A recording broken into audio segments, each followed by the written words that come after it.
Shalom anak muda. Jangan kamu bangga anak muda kalau kamu bisa membanggakan orang tuamu. Kalau orang tuamu bangga punya anak seperti kamu. Ya, sekali lagi saya katakan, jangan kamu bangga. Jangan merasa cukup, merasa puas diri kalau kamu bisa mengangkat derajat orang tuamu yang mungkin tadinya direndahkan menjadi dihormati. Ya, mungkin karena usahamu, karena kerja kerasmu, ataupun karena perjuanganmu. Membuat orang tua kita bangga terhadap kita tidaklah cukup, anak muda. Bahkan saya mengatakan, jangan sampai kebanggaan bisa menjadi kekecewaan yang sangat mendalam dan tak terkatakan orang tua kita. Ada dua orang bersaudara. Yang satu bernama Rika dan satu lagi bernama Riko, abangnya si Rika. Rika adalah anak yang pandai, sobat muda. Ia sering mendapat juara di kelas, ia juara 1, dan ia sering juga memenangkan olimpiade antar sekolah, sehingga ia mengharumkan nama sekolah dan pialanya banyak sekali di rumah. Dan selain itu juga dia adalah anak yang memiliki talenta. Ia pandai bernyanyi dan ia mampu bermain musik. Sehingga singkat cerita, ia terpakai, ia bisa tampil di sekolah, di gereja, bahkan juga di masyarakat. Anak muda, siapakah orang tua yang tidak bangga memiliki anak seperti si Rika? Nah, sedangkan si Riko adalah anak yang tidak terlalu pintar, sobat muda, tetapi tidak terlalu bodoh juga. Ia biasa-biasa saja. Namun saudara, ia rindu sekali ingin membanggakan orang tuanya dari prestasi belajarnya. Tetapi setelah ia menyadari bahwa ia tidak akan pernah bisa melakukan hal itu, sehingga ia menanamkan prinsip di dalam hidupnya, kalaupun aku tidak bisa membanggakan orang tuaku dari prestasi belajarku, setidaknya aku bisa membanggakan orang tuaku, ibuku, ayahku dari sikap kepribadianku. Si Riko adalah anak yang bersih, sobat muda. Ia rajin bekerja, ia melakukan pekerjaannya setiap hari, dan semuanya itu diperuntukkan, dihadiahkan kepada ibunya, supaya ibunya terhibur.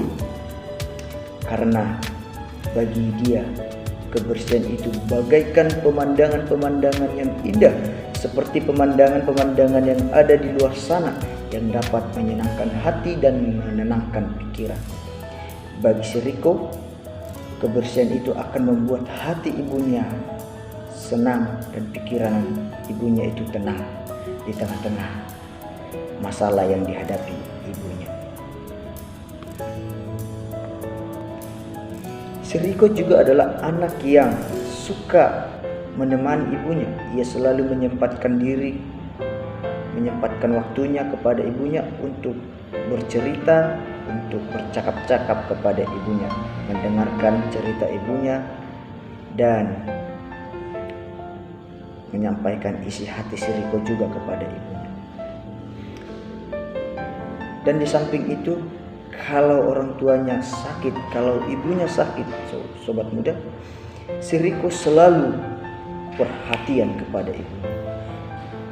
Ia langsung mengurut kepala ibunya, mengurut kaki ibunya, dan apapun yang diinginkan, apapun yang diperlukan ibunya saat ibunya sakit, si Riko selalu bergegas untuk melakukannya.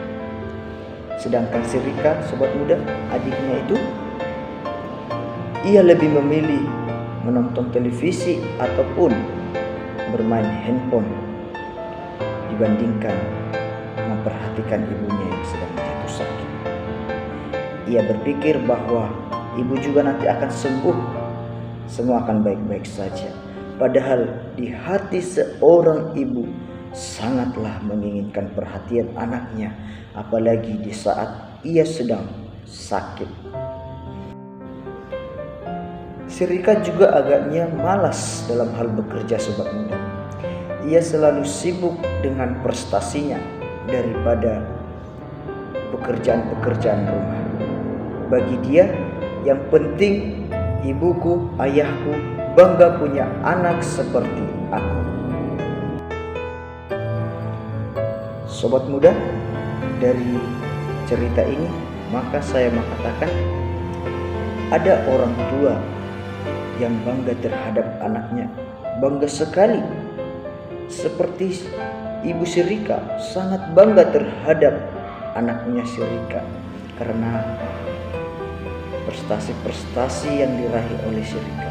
Tetapi saudara, di balik kebanggaan itu ternyata masih cenderung ada kekecewaan di bidang yang lain. Oleh karena itu, sobat muda, sebagai anak usahakanlah kita membuat orang tua kita itu bersyukur punya anak seperti kita. Karena orang tua yang sudah bersyukur terhadap anaknya sudah pasti bangga terhadap anaknya, sekalipun itu berbicara tentang kelebihan dan kekurangan anaknya. Seperti si Riko tadi sobat muda, ia memiliki kekurangan, tetapi ibu daripada si Riko itu sangat bersyukur punya anak seperti si Riko. Dengan perhatiannya, semua kasih sayangnya membuat ibunya bangga kepada si Riko. Sobat muda, hukum Taurat yang kelima yang tertulis dalam Keluaran 20 ayat 12. Hormatilah ayah dan ibumu supaya lanjut umurmu di tanah yang diberikan Tuhan Allahmu kepadamu. Orang-orang yang menghormati orang tuanya adalah orang-orang yang memperlakukan orang tuanya dengan baik dan benar. Dan orang-orang yang menghormati orang tuanya sudah pasti orang tuanya bersyukur punya anak seperti dia. Demikian firman Tuhan pada hari ini sobat muda. Tuhan berkati. Shalom.